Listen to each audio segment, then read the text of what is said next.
formal. Education can make you a living, but self-education can make you a fortune. Let that sink in. Think about it. Our school systems are designed to prepare us for the marketplace, but only at a basic level. They teach you how to read and write, yes. They show you how to calculate and follow directions, yes. But rarely do they teach you how to create wealth, how to multiply money, or how to control your own financial destiny. Schools often train you to fit into a system, to work for wages, to follow a clock, and to meet expectations set by someone else. Education, on the other hand, is entirely different. It is what you teach yourself after the classroom doors close. It's the knowledge you seek out in books, in mentors, in seminars, and in your own experiences. Wealth is not handed out in diplomas. It is written into the habits of those who hunger to know more. It is learned by those who make the decision to keep learning long after school is done. That's the great difference. Schools can prepare you to survive, but self-education prepares you to thrive. I was 25 years old, broke, discouraged, and with excuses stacked so high I could hardly see over them. I had convinced myself that the world was against me. My parents weren't rich. I didn't have special connections, and every setback felt like proof that maybe success was for other people, not for me. I could have stayed there, circling in self-pity, but something remarkable happened. My mentor, Mr. Schoff, looked me in the eye and said words that pierced me. Jim, if you want things to change, you have to change. If you want your life to get better, you must get better. In that moment, it hit me like a thunderbolt. The government wasn't holding me back. My employer wasn't holding me back. Luck wasn't holding me back. The real obstacle was me. I realized that my income would never exceed my personal development. If I wanted a brighter tomorrow, I had to sharpen the man I was today. That was the moment I began the most important journey of my life, the journey of self-education. Now, let's be completely honest here. Becoming self-educated is not about hiding yourself in some dusty library for hours on end, memorizing useless facts that you'll never use in the real world. It's not about becoming a trivia champion or an academic scholar with shelves full of unread books. No, self-education is something far more powerful. It is the deliberate, intentional study of the principles that govern success and achievement. It's about picking up a book and asking yourself, how can I use this to change my results? It's about attending a seminar and listening not just with your ears, but with your life. Wealth, my friends, is not a riddle reserved for the lucky few. It is a formula. And that formula has been written down in books for centuries. It has been spoken in lectures by people who have achieved it. And it has been demonstrated in the very lives of men and women who started with nothing and ended with everything. The question is never, does the formula exist? The question is, will you humble yourself enough to learn it? Here's the truth that turned my life upside down. The marketplace does not reward need, it rewards value. And value is created through learning. You can need money desperately, you can pray for it, hope for it, even cry for it. But if you have not increased your value, the marketplace will pass you by. So the question became, how do I increase my value? The answer was crystal clear. Through self-education, by sharpening my mind, by expanding my knowledge, by practicing new skills, and by elevating the way I think.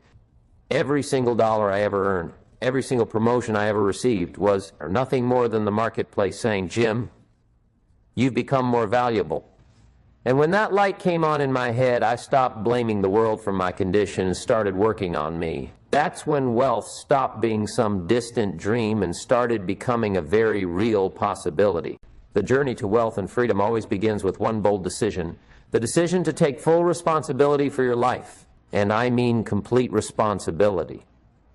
Stop saying, I didn't get the right education, or I didn't grow up in the right neighborhood, or I didn't have the right parents. Those may be the facts of your past, but they are not the determinants of your future. Success doesn't ask about your background, it only asks, what seed are you planting today? Think of life as soil, It doesn't care if you're rich or poor, young or old, educated or uneducated. It only responds to the seed you place into it and the care you give that seed. Self-education is that seed. And if you water it with discipline, nurture it with persistence, and protect it with focus, the harvest it produces will absolutely astonish you. Wealth is not a matter of chance. It is a matter of planting and tending to the right seed. Now let me give you something very practical, because I know what many of you might be thinking, Jim, this sounds great, but where do I start? That's the number one question people have asked me over the years. There are thousands of books in every bookstore, countless seminars, and more voices offering advice than you can ever listen to. So where do you begin? My answer has always been the same. Don't overwhelm yourself. Don't feel that you need to devour an entire library in 1 week. Just begin. Begin with 1 or 2 powerful books that can spark the flame of learning inside of you. Think of these books not as mere collections of pages and ink, but as tickets into the world of wealth and wisdom. One great book studied with care can change the entire direction of your life. So don't worry about reading everything. Worry about finding the right things to read first. The first book I always recommend to anyone serious about building wealth and success is Think and Grow Rich by Napoleon Hill. Don't let the title deceive you. This book is not simply about stacking dollars in the bank. It is about reshaping the very mindset you carry into every area of your life. Napoleon Hill spent over 20 years interviewing some of the wealthiest, most accomplished men of his time: Henry Ford, Thomas Edison, Andrew Carnegie, and many others, and he distilled their principles into a set of timeless lessons. This is not just theory, this is wisdom tested by giants of industry and leaders of society. If you take this book seriously, if you study it line by line and apply it with sincerity, it will begin to rewire your entire thinking process. It will challenge the way you see yourself, your opportunities, and your future. It is more than a book, it is a manual for creating wealth from the inside out. One of the most powerful lessons from Think and Grow Rich is this: wealth begins in the mind long before it ever shows up in your bank account. Your thoughts shape your reality. Hill talks about desire, faith, imagination, and persistence as the invisible assets that eventually create visible results. Think of desire as the spark, faith as the fuel, imagination as the blueprint, and persistence as the engine. These forces, when combined, create an unstoppable momentum toward your goals.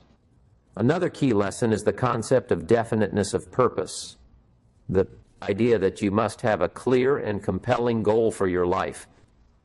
Without purpose, you are like a ship drifting in the sea without a rudder. With purpose, every wave pushes you closer to your destination. That's what this book does. It gives you the tools to create a definite purpose and the mindset to pursue it relentlessly. When I first read Hill's masterpiece, it shook me to the core. I remember putting the book down and asking myself questions I had never dared to ask. Jim, what is your definite purpose? What are you really chasing? Are you simply trading hours for wages, or are you building a life of meaning and abundance? For the first time, I realized that I'd been living on autopilot, working hard but without direction.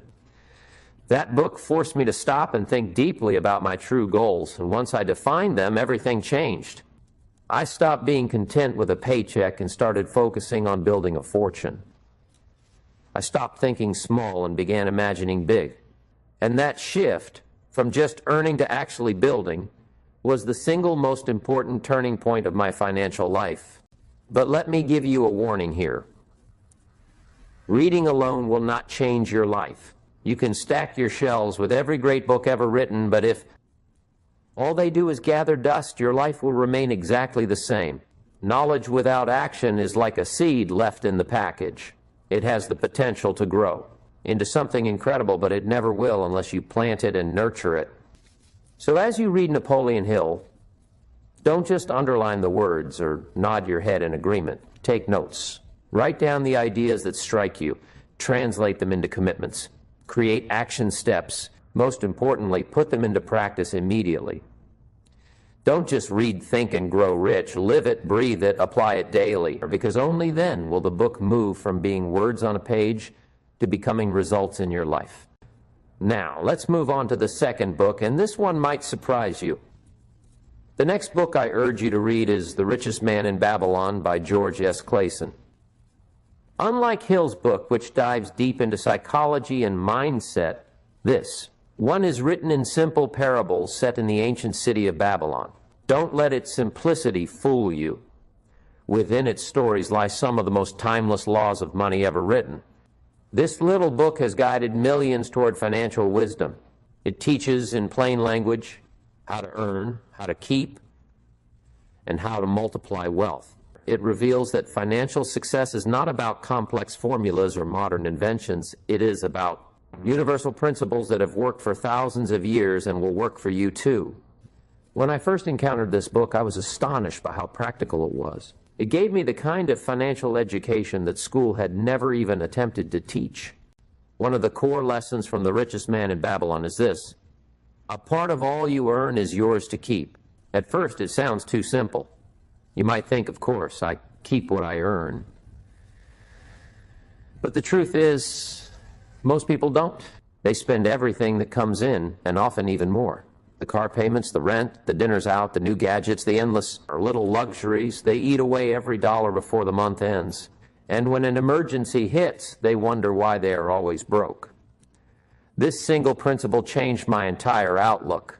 Before anything else, before the rent, before the utilities, before the luxuries, I learned to pay myself first. That means I set aside at least 10% of everything I earned and made it untouchable, sacred. And let me tell you, the discipline of saving transforms your life, not just financially, but mentally.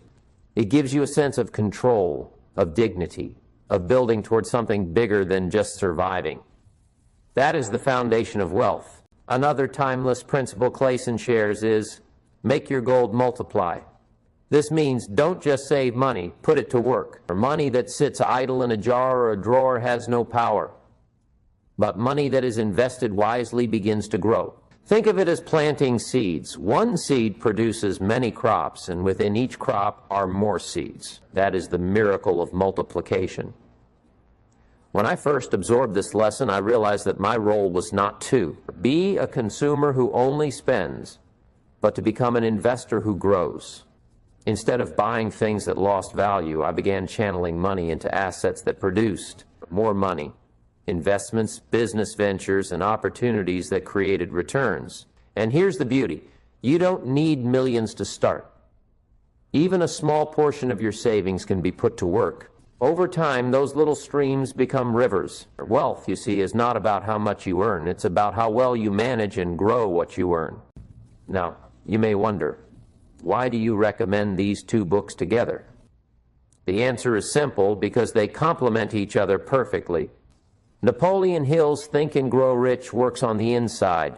It transforms your mindset, your psychology, your belief system. It teaches you to dream big, to set a definite purpose, to ignite the invisible forces of desire, faith, and persistence. But Clason's The Richest Man in Babylon works on the outside. It gives you the mechanics, the nuts and bolts of handling money. One teaches you how to think rich. The other teaches you how to live rich. One will give you the fire in your spirit. The other will give you the tools in your hands. Together, they form a complete foundation for wealth building. If you study them seriously, not casually, they will become a compass, guiding you toward financial independence and personal greatness. That is why I never recommend one without the other. And let me tell you something very personal. Once I got serious about self-education, my life began to change so quickly it almost frightened me. Within just a few years, I went from being a